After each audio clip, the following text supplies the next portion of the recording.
Arguably the most popular gun in airsoft, just got a couple upgrades. We're gonna check it out in this episode of Airsoftology Reviews.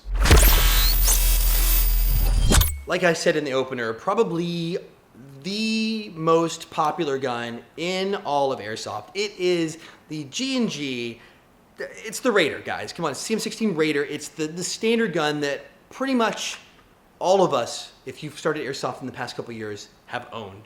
There's a reason why you see so many of these on the field. And there's some new things going on. In fact, I'm going to show two different versions. This is one, there's a second version too. Talk about a few changes, and we're going to talk about all the new stuff going on. We're going to start with externals first. So CM16 Raider 2.0, that's what these are, called the 2.0. There's also a short and long version. So you have the regular here, you have the L version, which is the long. And then I've got another version which adds a letter E at the end. And we're going to talk about that 2.0E in a second after we finish talking about this one. So first off, what you get here, 450 round high cap on this, polymer build, top, bottom, rail, everything.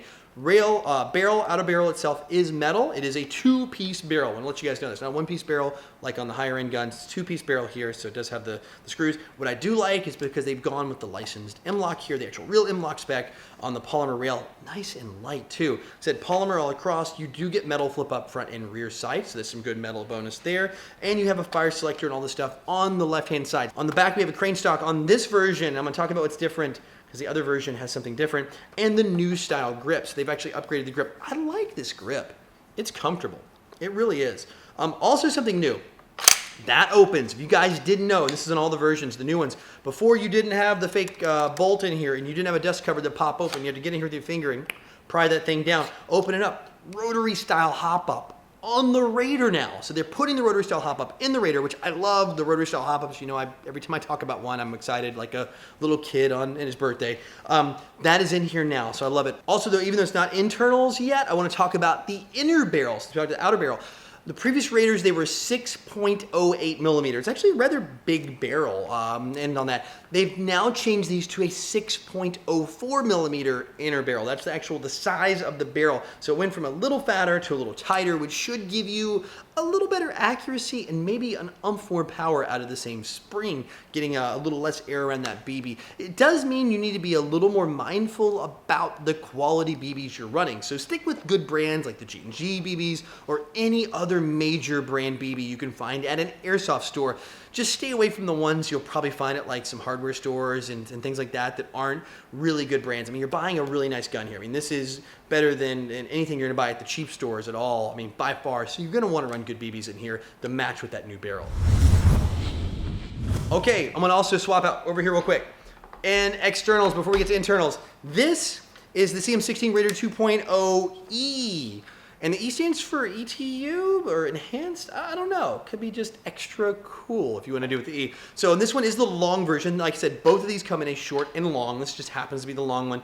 All the same stuff you're going to find on the externals here, no problem. Same everything here, different stock. They have the PDW style stock, so it kind of collapses down to this really cool PDW style look. That's neat. And under the hood, like I mentioned earlier, the electronic trigger unit, which means you can set it to burst mode if that's what you want to do. Also has the MOSFET control here in the actual tube itself. This is big though. They have tons of room. You can fit a buffer style LiPo if that's what you run, or you know, something like a small stick, but I would probably stick with the LiPo if you're gonna do it. This is definitely kind of advanced beginner, but I think honestly now, LiPos are becoming so common, including G&G, like shipping them with a lot of their guns, that you should probably be running a LiPo. Balanced chargers, smart chargers for them are out there everywhere. To me, it seems like it's a standard thing. It used to be like pro level, you know, LiPo only, but now definitely pick it up. And I think G&G understands that, and they're doing that. That's why they went this route with their Raider series, which is definitely their you know, entry level for high-end airsoft. Everything else under the hood is the same. You're looking at, you know, the good internals. You're gonna find the standard stuff from the G&G Raider lineup. It's everything, it's solid, it's ready. You can even do some upgrades on it. I mean, you're not gonna be able to crank this thing to too much power. It's not something you're gonna wanna make a huge high-power DMR, but it's definitely something that's gonna be durable and hold up for lots of use. In fact, if you look at the history of the G&G Raider, there's a lot of them out there. I mean, you guys know what they're capable of doing and holding up over years. Taking it to the chrono, both of these, actually I'm testing this one, but either one kind of comes in at the same power level based on the length. Look at the numbers here. This is, the one I'm testing here is not a US version. It is for destined for a different country. So the power level is gonna be a little lower. It's in that low 100 meters per second numbers. US marker, you're gonna see about 115 to maybe 120 meters per second. That's gonna convert out. I'm gonna give you the crazy math number right here next to me so you guys can see those. If you wanna see the differences in the numbers of what you should be seeing in the United States version, like I said, G&G produces these for a lot of different countries, and they make sure they put the correct spring in for each one to meet the power level. So like I said, this one is not destined for the United States if you're watching from there, but if you're watching from, let's say, certain countries in Europe, you're probably good. These are probably numbers you're going to see when this thing shows up. Also, it's a little live fire on this thing to have a little fun with it, to show you guys how it shoots. So you can watch me work on the MET system here just a little bit and make the blue lights turn to red and then eventually go away. That'll give you an idea of how this thing shoots. Actually pretty darn accurate too. I think probably some of the missed shots are more my lack of skill than lack of gun on this. So that's it. We've got two up here. We've got the CM16, the Raider series. We have the 2.0 and the 2.0E. They come in two different versions, the regular 2.0 or the CM16 and the L, the Raider L, the long version. You can get both of them that way. Same length rail on both these, M-LOK on all of it. Polymer built, very lightweight. I mean, I'm one-handing this thing, no problem. And of course, price point we're looking at on this one here, which is kind of the new CM16, you're gonna see a little higher end of the mid 100s. So it's still gonna be well below $200 on this one. And this one's gonna be closer to that $200 mark, but still should be under. In US dollars, we're talking here, when you add the ETU and the PDW stock, which is pretty cool, because you get like a really good looking gun for still sub $200 in most places. You might, if you shop around, maybe getting closer to that $200 mark, but still, I would say very budget conscious for what you get.